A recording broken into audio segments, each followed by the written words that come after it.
Hi అండి, అందరికీ good morning. Dasara శరన్నవరాత్రులు వస్తున్నాయి కదండి. అమ్మవారికి 9 రోజులు చక్కగా ఏమేం ప్రసాదాలు తయారు చేసుకోవాలో మీకు చెప్తానండి.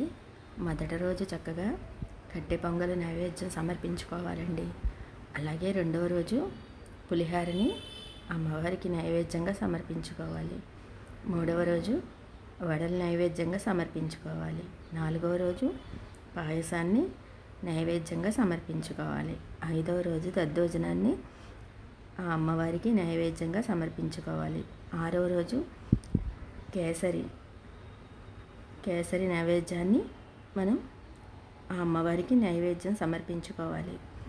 ఏడవ రోజు సేకాన్నం పులగం అంటాం కదండి, వాటిని మనం నైవేద్యంగా సమర్పించుకోవాలి. ఎనిమిదవ రోజు చక్కెర పొంగల్ని మనం నైవేద్యంగా సమర్పించుకోవాలి.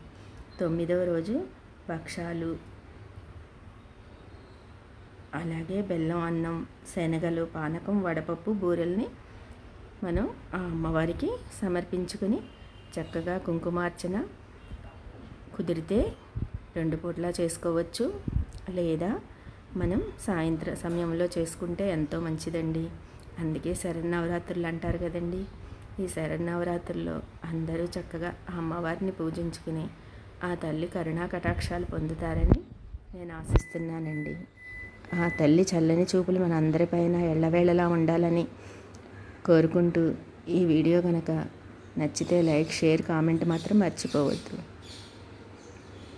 అలాగే మనం 9 రోజులు ఎలా చేసుకుంటాం అని అనుకునేవాళ్ళు చక్కగా 3 రోజులే కూడా ఈ విధంగా చేసుకోవచ్చండి.